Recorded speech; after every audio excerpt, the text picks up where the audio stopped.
O filme Divertidamente 2, que é sucesso de bilheteria no mundo todo, traz um aspecto importante na formação de qualquer pessoa, além, é claro, da reflexão sobre os nossos sentimentos e emoções. A segunda edição da animação da Pixar continua acompanhando a vida da personagem Riley, que agora aos 11 anos está chegando à puberdade, tendo que lidar com novos ingredientes na mente, como ansiedade, vergonha, inveja e tédio. Tudo em um contexto das amizades, tão típicas dessa fase da vida. A Riley entra em conflito com antigas amizades e as novas, que acaba conhecendo em um acampamento de hóquei. Sem dar mais spoilers sobre o filme, a gente usou essa introdução para abrirmos espaço para o tema do Humanamente dessa semana, que conversa e faz reflexões sobre amizade e solidão. Humanamente, que é uma parceria da Band News FM com o Instituto de Psiquiatria do Hospital das Clínicas da USP e tem sempre a melhor análise médica da imprensa brasileira. Doutor Daniel Barros, tudo bem? Bem-vindo. Tudo jóia, Rô. E você, como é que andam as amizades, hein? Como é que andam esses vínculos que a gente tem tanto que trabalhar, né? Você já viu o Divertidamente 2 ou a rotina materna ainda não permitiu? Eu vi, fui assistir no cinema o Divertidamente 2 e amei. A gente também em outro momento pode falar mais sobre a nossa querida amiga ansiedade, né, que aparece com destaque. E cada um faz uma leitura, né, doutor? Tem gente que fala, não, a ansiedade é a vilã do filme, ou não, o filme mostra que ninguém é 100% bom ou ruim, tudo é uma questão de equilíbrio, cada um faz uma visão também de acordo com o que sente, né, em relação à ansiedade. Pois é, já que puxamos o assunto do filme para introduzir o nosso tema da solidão e da amizade, eu só vou fazer um micro comentário aqui, que eu achei o filme muito legal, assim, é uma história gostosa de assistir, é um filme que entretém, que diverte, mas eu achei ele... Eu fiquei decepcionado. Vou falar a verdade, eu fiquei um pouco decepcionado, porque o Divertidamente 1 foi muito inovador, né? Foi uma coisa que a gente nunca tinha visto. Aí também é difícil, né? Você manter as expectativas. Já era um pouco mais do mesmo, assim. E mesmo a história de emoção que chega, emoção que fica isolada, emoção que tem que voltar para o centro de comando. É quase que a mesma história, quase que o mesmo filme. Então eu fiquei um pouco decepcionado nesse sentido, embora o filme seja muito divertido e de fato entretenha, né? Pois é, doutor, interessante saber sua opinião, essa sua visão sobre a segunda versão do filme. Eu gostei bastante também, claro, com uma visão menos técnica das emoções, e me reconheci muito ali, principalmente naquela parte do senso de si, também gera uma reflexão bem, bem bacana para a gente fazer. Agora, a Riley, a personagem principal, ela tá em conflito um pouco com as velhas e antigas amizades. Isso ficou na minha cabeça também, né? Como as amizades, né, o poder de formação que as nossas amizades da infância e da adolescência têm. O quanto que essas pessoas que entram na nossa vida e tomam um espaço ali que antes era exclusivo dos pais e da família, participam da nossa construção humana, sendo inclusive uma das nossas primeiras referências. Qual que é o lugar das relações e amizades no amadurecimento da mente, hein, doutor? É muito interessante a gente ver o filme por esse aspecto, viu, Rô? Talvez esse fosse o aspecto mais importante do filme, que não sei se recebeu destaque suficiente, que é essa construção do self, do senso de si, de quem eu sou. E isso é talvez um dos grandes desafios que todos enfrentamos, né? O tempo todo aqui no Humanamente a gente está falando de a gente fazer um autoexame, uma autoanálise, de pensar e refletir sobre os nossos valores. Tudo isso tem a ver com quem eu sou, como é que eu me constituí. E as amizades, de fato, elas têm um papel muito importante nessa construção. Claro que a nossa família nuclear, os nossos relacionamentos sanguíneos, né, iniciais, eles são também muito importantes, mas conforme a gente vai crescendo, e isso fica bem representado no filme, essa rede vai expandindo e outras influências vão surgindo e vão moldando também a forma como a gente se constitui, né? Então, existem exemplos clássicos, né, do tipo o filho que anda numa turma que, sei lá, que todos os amigos fumam cigarro e a mãe acha que ele não fuma cigarro, né? É o que a gente chama do bonzinho da máfia. É o cara que anda só com o mafioso, mas ele é o bonzinho na máfia. É complicado, né? Porque as amizades, de fato, elas moldam quem a gente é, elas influenciam, né? Não são deterministas, como nem a família é uma coisa determinística, mas elas influenciam muito o que a gente é. E um outro lado também, né, Rô? A gente vai se vinculando com aquilo que a gente se identifica. Então, se você está num relacionamento, numas amizades, de alguma maneira você se identifica com aqueles valores, com aquela construção. Então, esse jogo e esse bailado que vai acontecendo nos vínculos afetivos, de fato, são muito importantes na construção do nosso senso de quem nós somos. E quando a gente é criança ou adolescente, né, doutor, é muito mais fácil fazer amizade. Chega ali no parquinho, começa uma conversa. Por que é tão mais complicado fazer amigos na vida adulta, doutor? Olha, eu acho que tudo é um pouco mais complicado na vida adulta, né? Aprender uma nova língua, aprender uma nova habilidade, novos relacionamentos. Quantas pessoas que falam assim, né, que depois que se separam, falam assim, não vou casar de novo, não, dá muito trabalho, né? Começar tudo de novo.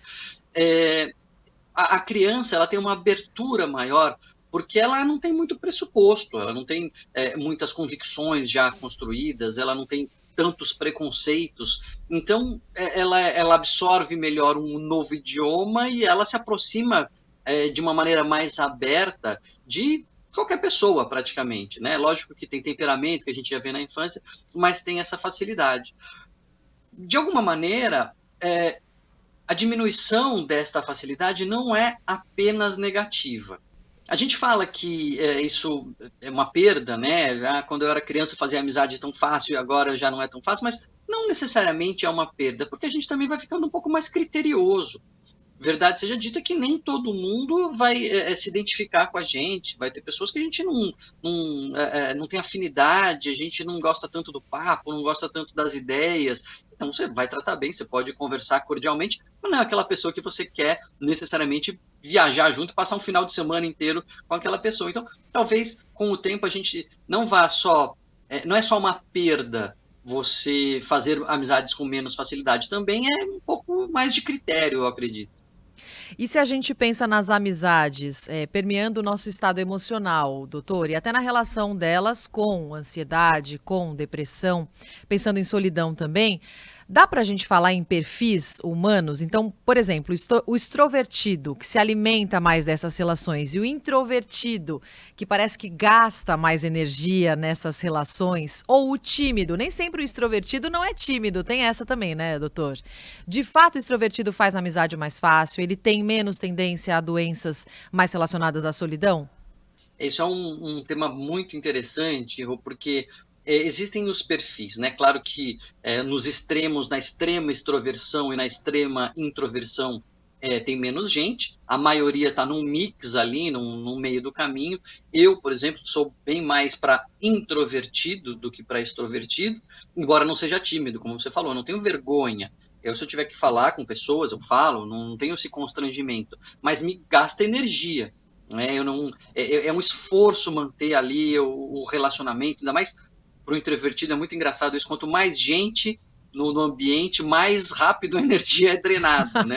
Você está com um grupo menor, você dura mais tempo. Você está com um grupo maior, a bateria social esgota mais rápido. E o extrovertido é o contrário, né? Ele vai recarregando a bateria dele e ficar sozinho, ficar com pouca gente, é um pouco mais desgastante para o extrovertido. Então, sim, para o extrovertido é mais fácil estabelecer essas conexões, estabelecer essas relações. Agora, não é que o introvertido seja necessariamente uma pessoa isolada, não é isso. É que tem esse gasto de energia em ambientes muito ricos socialmente. Mas todo ser humano, né, independente, fora casos patológicos, todo ser humano vai se beneficiar de ter vínculos, de ter pessoas com as quais ele pode contar, de ter relações afetivas, gente de quem ele gosta, gente que gosta dele. Isso, seja introvertido, seja extrovertido, é benéfico para as nossas emoções, né? Isso é quase como um para-choque, assim, sabe? É um anteparo contra o estresse. Então, vem o estresse, vem os desgastes quando você está numa relação, numa teia de relações, isso é mais absorvido e vários tipos de estresse são reduzidos no seu impacto no nosso dia a dia, nas nossas emoções. Doutor, eu estava vendo um vídeo seu em que você analisa o livro O Poder Curativo das Relações Humanas, tratando justamente sobre essas relações e as nossas amizades. E é um livro que cita, inclusive, uma epidemia de solidão que a gente está vivendo hoje. Existem tipos diferentes de solidão, doutor? É um livro que é quase que um chamado de alerta, né? Não é de hoje que isso tem entrado no radar das autoridades de saúde pública. No Reino Unido, antes da pandemia, já tinha criado ali um Ministério da Solidão. Imagina, né? Uma pasta para cuidar de um tema. Então, é porque é um tema relevante e é um tema que, de fato, tem sido muito importante do ponto de vista de saúde emocional, numa forma tão disseminada que hoje é encarado mesmo como uma questão de saúde pública. E existe uma tipologia, uma classificação desses tipos de solidão que é bem interessante até para o ouvinte refletir, né? Existe uma solidão que é a solidão íntima. Então é a pessoa que, independente de quantas pessoas ela conhece, de quanta gente ela tem na rede social ou na sua teia de relacionamentos, ela sente falta de pessoas que sejam íntimas. Aquela pessoa que você pode abrir o seu coração, que você pode receber um consolo, que você pode oferecer o consolo.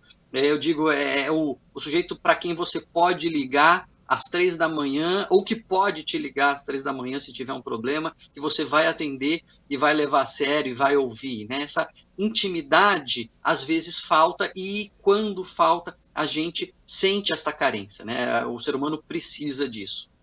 Mas existe uma solidão num círculo um pouquinho mais expandido, que é a solidão relacional. Então, a pessoa pode ou não ter algumas pessoas íntimas, mas ela sente falta de estar numa turma, de ter ali um grupo de pessoas com os quais ela se identifique, com os quais ela tem algum contato regular. A turma do clube, a turma da igreja, a turma do condomínio, que você ali a cada 15 dias, toda semana, uma vez por mês, encontra, se reúne. Estar inserido numa turma também é importante. Você percebe que não está sozinho, você percebe que está encaixado, está inserido num grupo maior. E existe um terceiro tipo, que é muito curioso, que é a solidão coletiva. É quando a pessoa, tendo ou não relacionamentos íntimos, tendo ou não uma turma, parece que falta para ela um senso de comunidade. Ela não está inserida num grande grupo, numa comunidade mesmo que esteja construindo um futuro, sabe? Que esteja trabalhando juntas, que estejam modificando ali a sua realidade, que estejam trabalhando por um grande propósito. Então, a pessoa, mesmo às vezes com relacionamentos íntimos dentro de uma turma, ela pode estar se sentindo um pouco sozinha por carecer dessa inserção num grupo maior. É legal a gente ter essas distinções, porque a gente começa a trabalhar, né? Onde eu estou fraco, onde eu estou forte, quais pontos eu preciso melhorar. Eu tenho gente com quem eu conto, não, eu estou numa turma, mas putz, ainda falta um pouco alguém mais íntimo. E a gente consegue trabalhar, né? Criar amizades, criar vínculos, também arregaçar a manga e trabalhar, né, Rô? Sim, até porque as relações humanas dão trabalho, né, doutor? Manter as amizades, manter as relações, isso envolve abrir espaço na agenda e cultivar essas pessoas também, cultivar essas relações para que a gente tenha retorno, inclusive emocional. Agora, doutor, até para a gente continuar se baseando nesse livro, no poder curativo das relações humanas, qual é esse poder curativo que as amizades têm? Essa foi uma descoberta bastante surpreendente. Se a gente pensar bem, talvez não seja tão surpreendente assim, mas ela nos surpreende à medida que ela contraria um pouco a nossa cultura, o nosso status quo, que é o fato de a presença de vínculos afetivos, a presença de amigos, de pessoas com as quais você se relaciona de uma maneira mais profunda do que simplesmente um bom dia ali de elevador, tem um impacto positivo em vários aspectos da nossa vida, tanto físico quanto emocionais. É muito surpreendente isso. Eu digo que não deveria ser tão surpreendente, porque a gente sabe que quando a gente olha um pouquinho para nós, a gente precisa disso. A humanidade, os seres humanos precisam uns dos outros, as pessoas precisam de pessoas. Mas é surpreendente porque a gente foi construindo uma sociedade mais individualista, que é cada um por si, você se vira, você não pode depender de ninguém, ter alguém dependendo de você é um problema.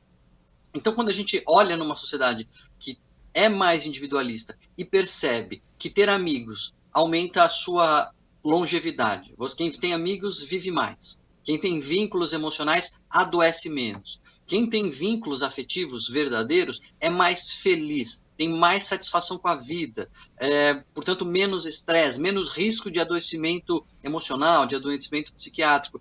Tudo isso você começa a ver a diferença que faz em termos de saúde física e emocional ter ou não amigos. Tem uma pesquisa, inclusive, que fez ali o cálculo, né? Perguntava para as pessoas como que elas estavam em relação aos vínculos, acompanhava essas pessoas ao longo do tempo, via quanto as pessoas morriam, quantas pessoas sobreviviam ao longo do tempo, e o resultado impressionante é que pessoas com a presença de vínculos emocionais, de amizades, de pessoas com quem elas podem contar, têm um risco de mortalidade no longo prazo 50% menor do que as pessoas isoladas, do que as pessoas solitárias. Estar solitário, nessas contas, seria o equivalente a fumar quase um maço de cigarro inteiro por dia.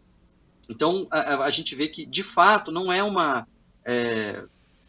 papo assim só esotérico, sabe assim, good vibes. É, de fato, uma diferença que se faz em dados mesmo, né, na prática de uma vida da sociedade. A gente vê reflexos na vida real da sociedade.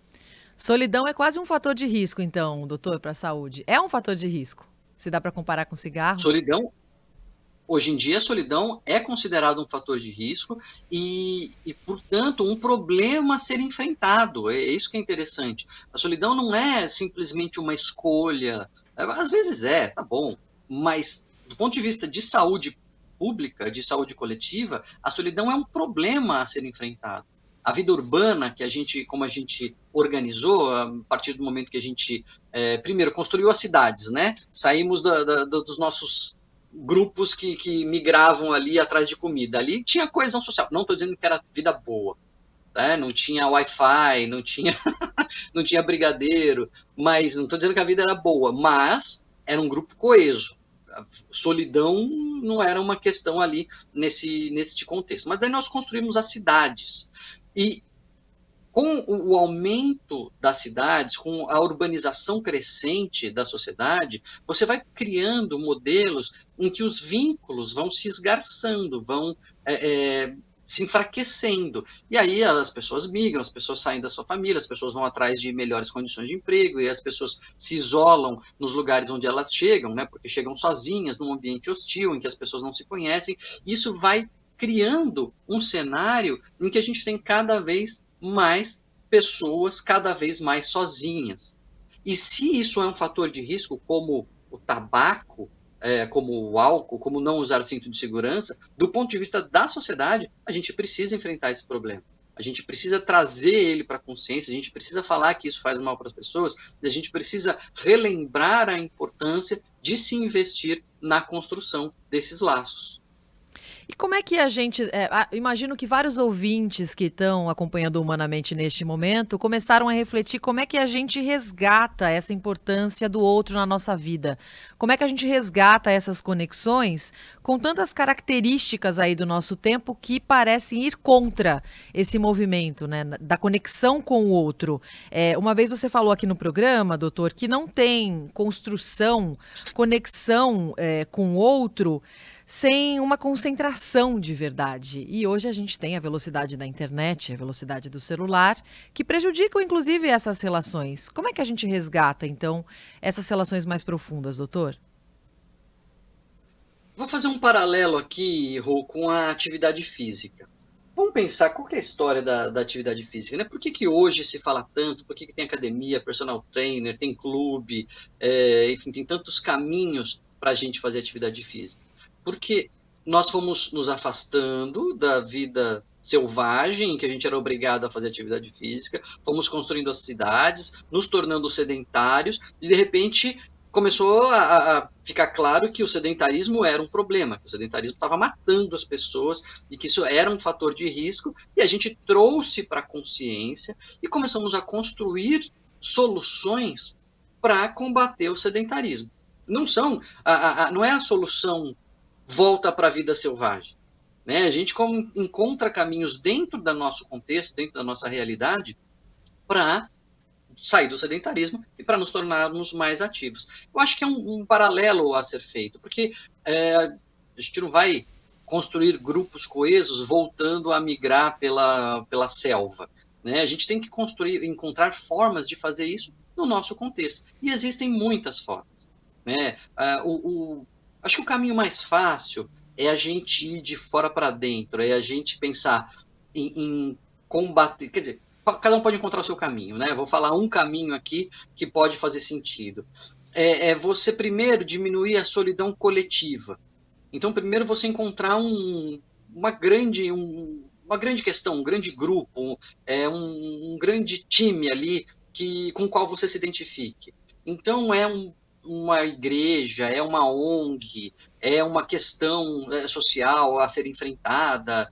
Enfim, você encontra um grupo de pessoas grande com o qual você se alinha.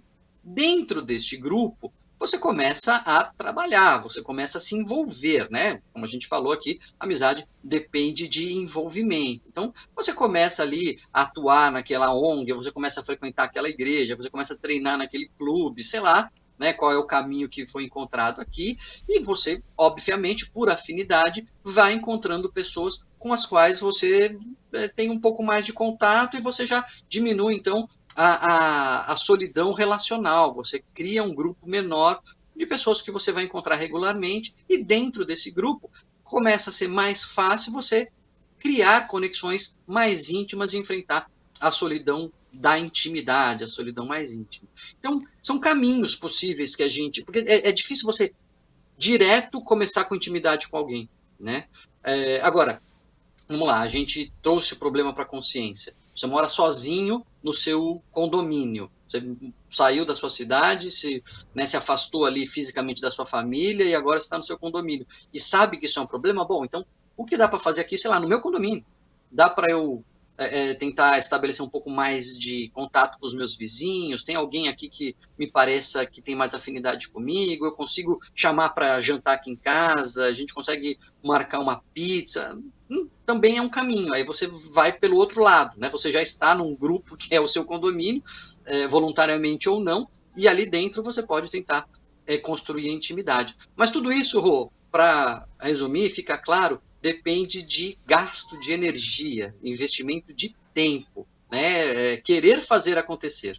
Sim, a gente sabe que tem muitas pessoas que acabam se sentindo sozinhas em momentos de transição da vida, como o fim de um relacionamento, uma decepção amorosa, uma decepção numa amizade também. E nesse sentido, doutor, queria que você falasse um pouquinho sobre o conceito de solitude. É uma distinção interessante de a gente fazer entre solidão e solitude.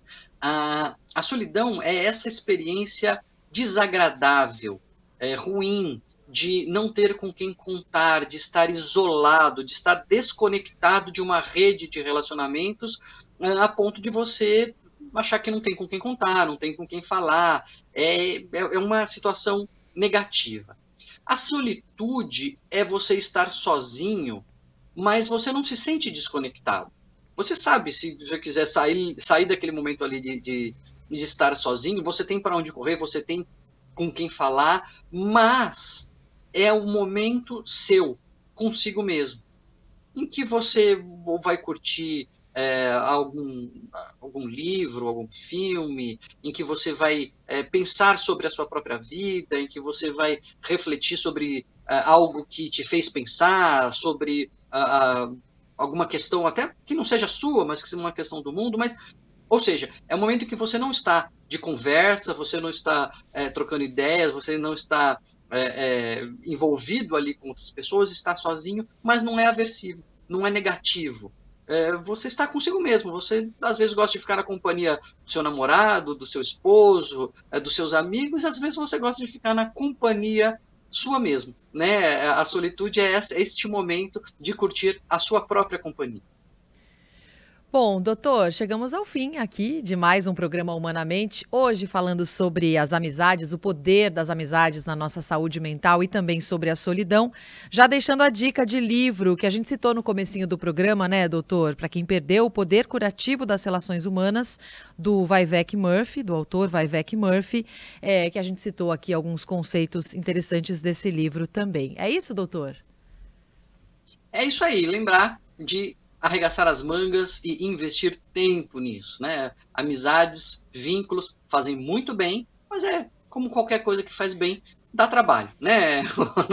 Não existem atalhos para os lugares onde se vale a pena ir. Então tem que arregaçar a manga, trabalhar, gastar tempo com isso, mas os benefícios são certos. Abrir espaço na agenda mesmo, priorizar os amigos, né, doutor? É bastante necessário. Terminamos mais um programa Humanamente, que é uma parceria da Band News FM com o Instituto de Psiquiatria do Hospital das Clínicas da USP. E você pode acompanhar também na versão em vídeo pelo YouTube da Band News FM.